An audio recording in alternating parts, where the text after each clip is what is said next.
Fiquei pensando muito esta semana sobre todas as passagens bíblicas no Velho Testamento e no Novo Testamento, sobre as profecias que se cumpriram na vida de Jesus, as profecias aquelas que eram mais difíceis de serem concretizadas, como a ressurreição, impossível aos olhos dos homens, mas que Deus cumpriu completamente e exatamente como estava escrito nas Escrituras. E não apenas isso, nós podemos ver ao longo das Escrituras de que Deus ele cumpre todos os seus propósitos com a vida de Jesus, com a vinda do Messias, que vem com um propósito definido, como Pedro muito bem fala em Atos dos Apóstolos. Enfim, todas as passagens bíblicas, elas têm um propósito de nos edificar, não apenas de nos fazer crer, mas de nos edificar para que possamos crer e abençoar outros para que também creiam naquilo que Jesus deixou para nós como legado, com sua vida, com seu ministério, mas acima de tudo com sua morte e ressurreição, que significa que nós temos uma vida nova em Cristo Jesus. Um texto que resume bem os evangelhos todos é o de Marcos 16, porque Marcos ele consegue fazer uma síntese dos acontecimentos e ele faz uma síntese de tudo o que aconteceu após a morte de Jesus. E aí ele começa falando aqui em Marcos 16. Quando terminou o sábado, Maria Madalena, Salomé e Maria, mãe de Tiago, compraram especiarias aromáticas para ungir o corpo de Jesus. No primeiro dia da semana, domingo, bem cedo, ao nascer do sol, elas se dirigiram ao sepulcro, perguntando umas às outras: quem removerá para nós a pedra da entrada do sepulcro? Mas quando foram verificar, viram que a pedra, que era muito grande, havia sido removida. Entrando no sepulcro, viram um jovem vestido de roupas brancas assentado à direita e ficaram amedrontadas. Não tenham medo, disse ele. Vocês estão procurando Jesus, o Nazareno, que foi crucificado. Ele ressuscitou. Não está aqui. Vejam o lugar onde o haviam posto. Vão e digam aos discípulos dele e a Pedro: ele está indo adiante de vocês para a Galileia. Lá vocês o verão, como ele lhes disse. Tremendo e assustadas, as mulheres saíram e fugiram do sepulcro. E não disseram nada a ninguém, porque estavam amedrontadas. Quando Jesus ressuscitou, na madrugada do primeiro dia da semana, apareceu primeiramente a Maria Madalena, de quem havia expulsado 7 demônios. Ela foi e contou aos que com eles tinham estado. Eles estavam lamentando e chorando. Quando ouviram que Jesus estava vivo e fora visto por ela, não creram. Depois Jesus apareceu noutra forma a 2 deles, estando eles a caminho do campo. Eles voltaram e relataram isso aos outros. Mas também nestes eles não creram. Mais tarde Jesus apareceu aos 11 enquanto eles comiam. Censurou-lhes a incredulidade e a dureza de coração, porque não acreditaram nos que o tinham visto depois de ressurreto. E disse-lhes: vão pelo mundo todo e pregam o evangelho a todas as pessoas. Quem crer e for batizado será salvo, mas quem não crer será condenado. Estes sinais acompanharão os que crerem. Em meu nome expulsarão demônios, falarão novas línguas, pegarão em serpentes, e se beberem algum veneno mortal, não lhes fará mal nenhum. Imporão as mãos sobre os doentes e estes ficarão curados. Depois de lhes ter falado, o Senhor Jesus foi elevado ao céu e assentou-se à direita de Deus. Então os discípulos saíram e pregaram por toda parte, e o Senhor cooperava com eles, confirmando-lhes a palavra com os sinais que a acompanhavam. Ou seja, Marcos é uma síntese completa de tudo aquilo que aconteceu após a morte de Jesus, do seu sepultamento, da sua ressurreição. Marcos ele sintetiza muito bem isso. Marcos sintetiza os encontros das mulheres, dos 2 discípulos, os encontros que ele iria ter com Pedro, com os apóstolos, com os discípulos. E o mandamento que ele deixa depois, para todos eles que pudessem pregar o evangelho a toda criatura. E Marcos ainda narra que Jesus foi assunto aos céus, foi elevado aos céus e hoje está à direita de Deus.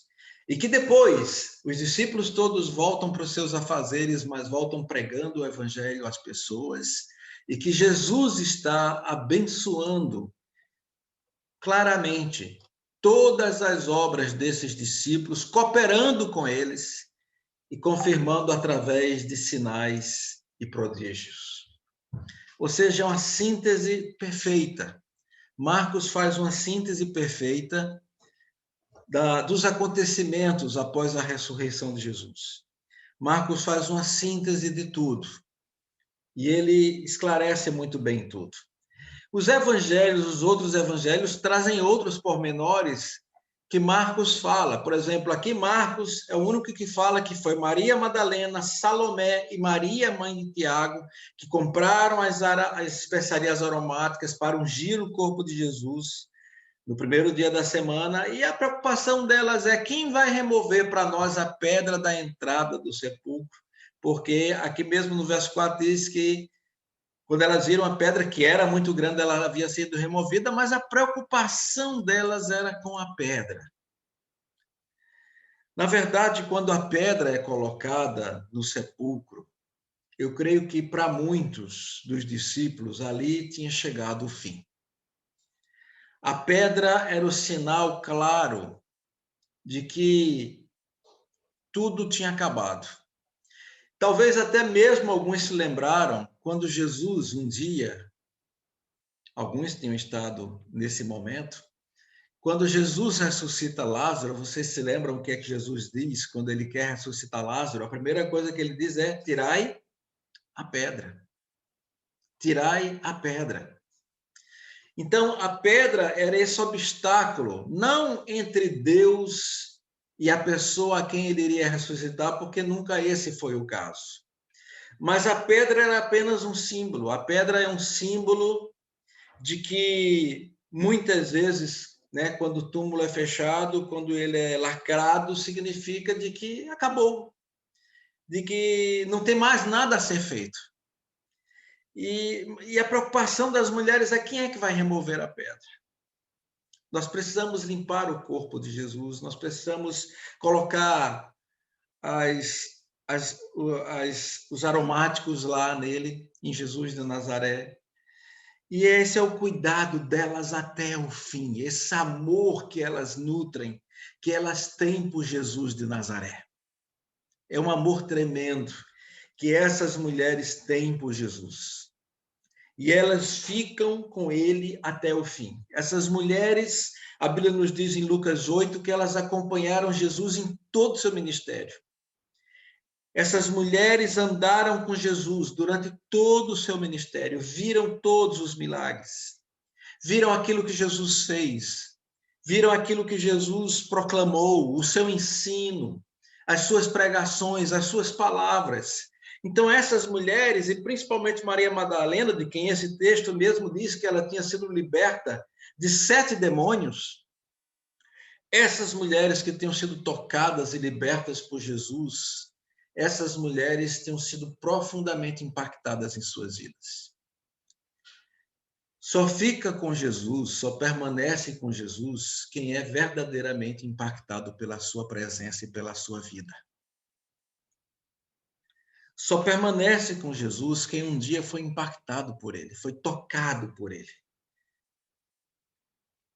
E aí nós nos lembramos de tantos hinos que falam do toque de Jesus sobre nossas vidas. Né? E eu me lembro daquele corinho, foi um minuto só. Os mais antigos aqui se lembram. Talvez o Edilson, o Vladimir e outros cantaram muito esse corinho, não sei. Foi um minuto só. Foi um minuto só do seu olhar. E aí esse corinho diz, tudo em mim mudou. Tudo em mim mudou. Foi um minuto só do seu olhar. Então, o olhar de Jesus, o toque de Jesus, a presença de Jesus em nossas vidas é que faz toda a diferença. E por isso que essas mulheres vão até o fim. Mas, de novo, após a morte de Jesus, a preocupação delas é com a pedra. E eu fico pensando assim, a vida tinha voltado, de uma certa forma, à normalidade. Elas vão lá ungir o corpo de Jesus, mas a vida, de uma certa forma, tinha voltado à normalidade. Elas voltam a se preocupar com pequenas coisas, com as coisas do dia a dia. O remover a pedra é um pouco as preocupações do dia a dia, as situações nossas do dia a dia. E eu fico pensando, gente, quem remove as nossas pedras? Quem tira não apenas as pedras, mas quem é que tira as nossas preocupações? E esse texto, para mim, ele é paradigmático, porque ele mostra que quando elas chegam lá, a pedra já tinha sido removida. Ou seja, quando eu falo que esse texto ele é um exemplo para nós, significa de que quando nós estamos preocupados, muito preocupados com alguma pedra, com as pedras no nosso caminho, Deus já removeu as pedras. E às vezes, para nossa surpresa, quando nós chegamos em um determinado momento das vidas, aí nós descobrimos e ficamos boquiabertos e espantados, porque ele já removeu a pedra. A pedra já foi removida. Então, esse é um primeiro aspecto. É que nas nossas vidas, gente, nós estamos muito preocupados. Quem vai remover a pedra? Quem vai tirar as pedras do nosso caminho? Mas aí elas chegam e a pedra já tinha sido removida. Ou seja, antes mesmo, durante a nossa preocupação, durante a preocupação dessas mulheres, quando elas se preocupam com quem vai remover a pedra já tinha sido removida. Então, essa é uma coisa impressionante que eu gosto nesse texto. É porque quando nós estamos preocupados, as pedras já foram removidas, a pedra já foi removida. Em segundo lugar, que esse texto mostra de forma muito clara, é de que quando elas foram verificar e que entram no sepulcro, elas viram um jovem vestido de roupas brancas assentado à direita e ficaram amedrontadas. E aí ele diz: não tenham medo. Elas estão cheias de medo. E com razão, né, gente? Chegam lá, Jesus está sepultado, mas de repente alguém removeu a pedra, e aí vem um jovem. Em outras passagens, diz que na verdade eram dois jovens, em outras passagens diz que eram jovens com um manto muito brilhante, que brilhava bastante, e que quando chega lá, realmente elas ficam atemorizadas com aquele jovem com as vestes brilhantes. Aparência, Mateus 28 diz que a aparência era como um relâmpago. Suas vestes eram brancas como a neve. E esse mesmo anjo diz às mulheres: não tenham medo, sei que vocês estão procurando Jesus, que foi crucificado. Ele não está aqui, ressuscitou, como tinha dito. Venham ver o lugar onde ele jazia. As outras passagens são um pouco mais claras, como eu falei para vocês. Marcos é apenas um resumo de Mateus, Lucas. Marcos faz um resumo disso tudo, mas a verdade é que ele diz: não tenham medo. E elas estão amedrontadas. Mas ele diz claramente: Jesus Nazareno, que foi crucificado, ele não está aqui, ele ressuscitou. Vejam o lugar onde o colocaram. Então, a segunda coisa que eu vejo é que Deus tira o nosso medo. Deus tira o nosso medo, o medo dos mistérios, o medo daquilo que nós não compreendemos, o medo daquilo que nós não entendemos. Então, presta atenção nisso. Deus tira o medo, o nosso medo daquilo que não entendemos e não compreendemos. Tem coisas que estão muito acima de nós, estão além das nossas forças, estão além da nossa vista, da nossa visão, do nosso entendimento, daquilo que nós compreendemos, a forma como compreendemos as coisas. Mas uma verdade é dita: ele foi crucificado, ele não está aqui, ele ressuscitou. E essa é uma palavra clara para nós. Jesus morreu e ressuscitou e ele está vivo. E essa é uma palavra que se ecoou ao longo dos séculos e ecoa até hoje. Ele foi crucificado, ele foi morto, mas ele ressuscitou e ele está vivo. E a Bíblia nos diz que o anjo diz: vão e falem para os discípulos. Digam aos discípulos, digam a Pedro, que ele vai adiante deles lá na Galileia. Vocês vão vê-lo, como ele lhes disse. E elas saem e estão ainda amedrontadas.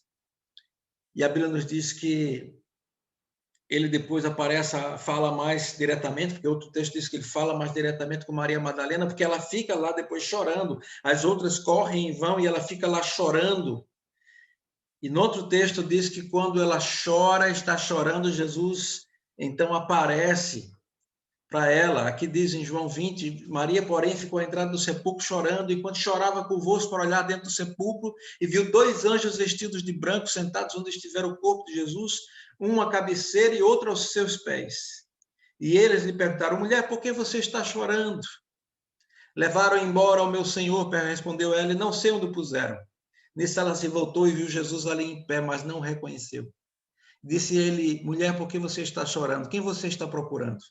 Pensando que fosse o jardineiro, ela disse: se o Senhor o levou embora, diga-me onde o colocou e eu o levarei. Então Jesus lhe disse: Maria.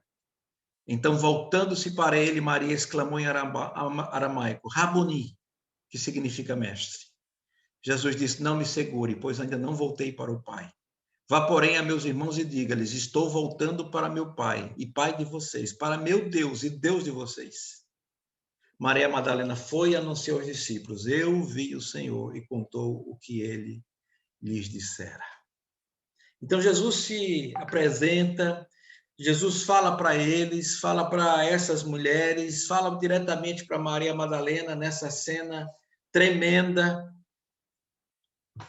Maria, eu estou voltando para o meu Pai, que é o Pai de vocês, para o meu Deus, que é o Deus de vocês. Essa é uma revelação tremenda para Maria Madalena. O meu Pai, o meu Deus, é agora o seu Pai e é também o seu Deus. Então, gente, a ressurreição de Jesus significa isso, que nós fomos transformados em filhos, filhos de um Pai amoroso, de um Deus celestial, de um Deus que tem controle de todas as coisas. Então, isso é muito importante. No medo, mesmo quando temos medo, mesmo quando não entendemos e quando não compreendemos, Deus fala: não tenham medo, porque eu sou o seu Deus, eu sou o seu Pai. Então ela foi e conta tudo para os que ainda estavam chorando. A Bíblia nos diz no verso 10 de Mateus 16, que ela foi e contou aos que os tinham com ele estado, eles estavam ainda lamentando e chorando. Mas quando ouviram que Jesus estava vivo e fora visto por ela, não creram. Depois Jesus apareceu noutra forma a 2 deles, que são os discípulos de Emaús, que está muito bem retratado em Lucas 24. Mas também eles não creram nos discípulos. Jesus aparece a esses 2 discípulos no caminho de Emaús. Jesus se revela para eles. Eles rapidamente, a Bíblia nos diz que Jerusalém ficava a 11 quilômetros de distância da casa deles, e eles voltam imediatamente os mesmos 11 quilômetros e contam para os discípulos: olha, ele ressuscitou, ele apareceu para nós o vimos. Mas aqui diz em Marcos que eles também não creram. E aí, mais tarde, Jesus apareceu aos 11 enquanto eles comiam e censurou-lhes a incredulidade e a dureza de coração, e principalmente, conforme nos diz o texto de João 20, principalmente Tomé, que uma semana antes, quando Jesus aparece para eles, não tinha crido e disse: não, se eu apenas colocar o meu dedo nas suas mãos, no seu lado, eu vou crer. E uma semana depois, Jesus aparece e diz: está aqui, Tomé. Olha minhas mãos, olha o meu lado. Só porque você está vendo, você crê. Benditos são aqueles que nunca viram, mas creram. Então, Jesus censura a incredulidade. Então, em terceiro lugar, gente, é muito importante isso. Porque todo esse aspecto da ressurreição de Jesus envolve o tempo inteiro essa credulidade e incredulidade. Então, a palavra de Deus para todos nós é: não se perturbem. Não levantem dúvidas em seus corações. Não fiquem com dúvidas. Jesus censura a incredulidade, a dureza do coração. Não. Lucas 24, ele diz claramente isso. Lucas 24, 38. Por que vocês estão perturbados? Por que levantam dúvidas em seus corações? Vejam as minhas mãos, meus pés, sou eu mesmo. Toquem em mim, vejam, não sou espírito algum. E ele come, pede um pão, lhe dá um peixe, e ele come na presença deles. Então, é esse Jesus, gente, que ele chega e abençoa. Os seus discípulos dizem, e diz, creiam. Então, Jesus, em terceiro lugar, ele diz para nós, joguem fora toda a incredulidade. Creiam nas Escrituras, creiam em tudo aquilo que eu falei. E o tempo inteiro, e eu gosto muito de Lucas 24, porque o tempo inteiro, Jesus fala das Escrituras. Quando Jesus ele fala para os discípulos, olha, não tenham medo, não duvidem, creiam. Então, Jesus, ele o tempo inteiro fala de que eles deviam jogar fora a incredulidade. Mas o jogar fora essa incredulidade, na verdade, só seria possível se eles crescem nas Escrituras. Então, Jesus mesmo, ele, quando aparece e repreende Tomé e sua incredulidade, e ele come, pega o pedaço do peixe, está lá em Lucas 24, e ele come na presença deles. Então, aí ele diz, no verso 44 de Lucas 24, ele disse-lhes, foi isso que eu lhes falei enquanto ainda estava com vocês. Era necessário que se cumprisse tudo o que a meu respeito estava escrito na lei de Moisés, nos profetas, nos salmos. Então, lhes abriu o entendimento para que pudessem compreender as Escrituras. E lhes disse, está escrito que o Cristo haveria de sofrer e ressuscitar dos mortos no terceiro dia, em que seu nome seria pregado o arrependimento para perdão de pecados a todas as nações, começando por Jerusalém. Então, Jesus ele abre o entendimento através da explicação das Escrituras, mostrando, né, que desde a lei de Moisés, os profetas, os salmos, o Velho Testamento, as Escrituras. Então, Jesus esclarece através das Escrituras. Ele já tinha feito isso com os dois discípulos de Emaús, no verso 27 fala sobre isso, que ele, começando por Moisés e todos os profetas, explicou-lhes o que constava a respeito dele, em todas as Escrituras. Então, assim, Jesus, o tempo inteiro, ele lembra sobre isso, ele fala sobre isso. Então, os anjos tinham falado sobre isso, olha, é cumprimento das Escrituras. Então, a gente vê as Escrituras sagradas se cumprindo. Então, a ressurreição de Jesus é o cumprimento total das Escrituras do Velho Testamento.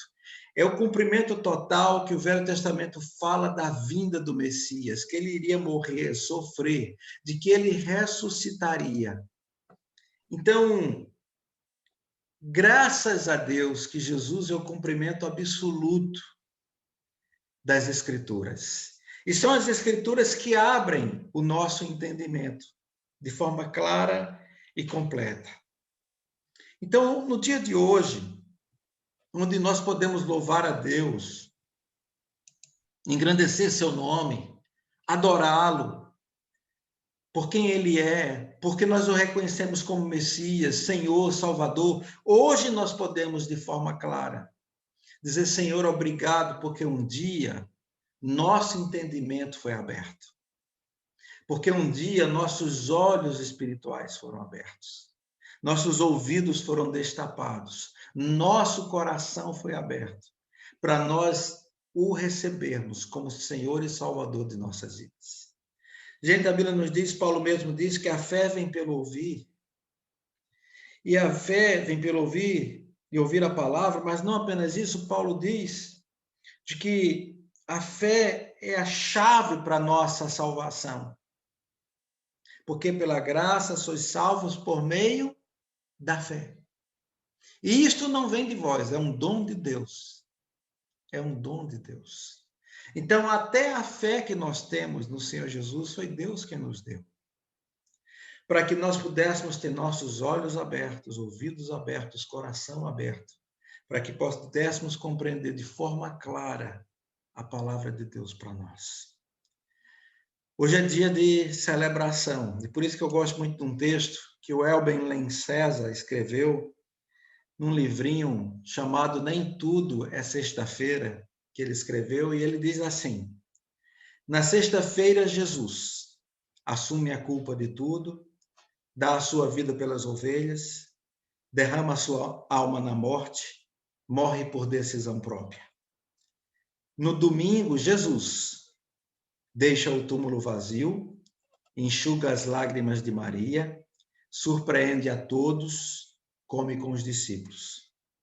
Por causa da sexta-feira e do domingo, os cristãos não podem abrir mão nem do cordeiro, nem do leão, nem da morte, nem da ressurreição, nem da paixão, nem da Páscoa, nem da cruz, nem da coroa, nem do Jesus desfigurado, nem do Jesus transfigurado, nem das vestes tintas de sangue, nem das vestes brancas como a luz, nem da descida aos infernos, nem da subida aos mais altos céus.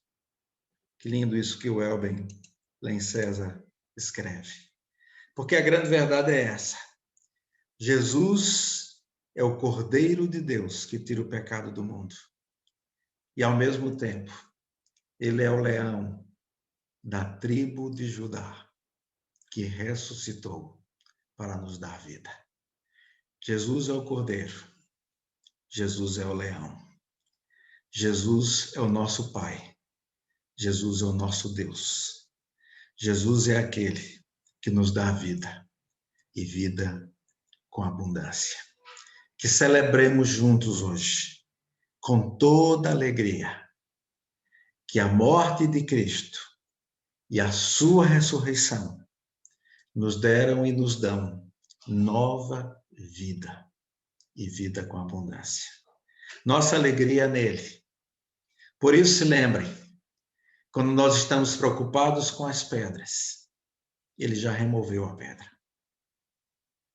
Quando nós estamos inseguros nos nossos medos e nas nossas incredulidades, ele vem e diz: creiam, creiam. Não fiquem presos à vossa incredulidade. Não fiquem presos aos vossos medos e receios. Creiam. Tudo se cumpriu. Tudo. Todas as escrituras foram cumpridas.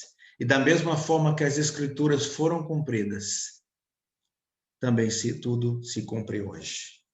Por isso que Jesus, quando celebra a ceia, ele diz de forma muito clara: este é o meu corpo que é dado por vós.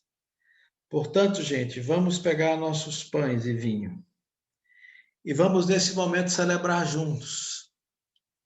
Vamos nesse momento adorar juntos e adorando com a ceia, onde a gente pode dizer obrigado, Jesus, pela tua morte, pela tua ressurreição, porque tu és o cordeiro que foi imolado, mas tu ressuscitaste, por isso que tu és o leão da tribo de Judá. Então a gente precisa hoje agradecer muito a Deus por isso. Por isso vamos louvar ao Senhor. Vamos adorar a Deus, que é o Senhor, que é o nosso Salvador. E eu vou pedir ao Luiz Fernando que agradeça a Deus por esse pão e por esse vinho. Porque a gente pode celebrar a Deus, pode ceiar juntos hoje. Porque todas as passagens dos evangelhos dizem que no final os apóstolos voltaram, esperaram a unção do Espírito Santo e depois proclamaram a todos que esse Jesus tinha morrido, mas tinha ressuscitado, e estava à direita de Deus. Os evangelhos falam sobre isso, Atos dos Apóstolos fala sobre isso, as epístolas falam sobre isso, de que aí nasce a igreja. Somos nós, o povo de Deus. Jesus morre e ressuscita para fazer com que a igreja, o seu povo, continue proclamando bem alto e agora com convicção de que Jesus morreu, mas não ficou no túmulo, não ficou na tumba. Jesus está vivo, vivo ele está. Aleluia. Portanto, tomai e comei. Este é o meu corpo que é dado por vós. Fazer isto em memória de mim. Vamos orar nesse momento com Luiz Fernando. Deus querido, muito obrigado, Senhor, porque o Senhor orou para nós e mandou o seu Filho unigênito para morrer por nossos pecados, mas no domingo ressuscitou. O Senhor tem removido todas as pedras do nosso caminho, Senhor, para que possamos estar junto de Cristo. Abençoa, Senhor, a unidade do teu povo, Senhor, e que celebramos agora com essa ceia, que o Senhor possa cada vez mais nos manter unidos, cada vez mais próximo de Ti, da Tua palavra e de uns dos outros, Senhor. Que nesse tempo de tanta transformação na sociedade, possamos fazer toda a diferença. Que a Tua palavra seja pregada até os confins da terra, como foi a ordenança que recebemos. Mas, acima de tudo, que possamos ser testemunhos fiéis de Cristo. E abençoa, Senhor, os elementos agora que estão sendo tirados do uso comum, de cada um, em cada casa, Senhor, para que possamos estar celebrando, Senhor, a tua ressurreição nesse dia. Nós te pedimos, nós te agradecemos por tudo, em nome do Senhor Jesus. Amém.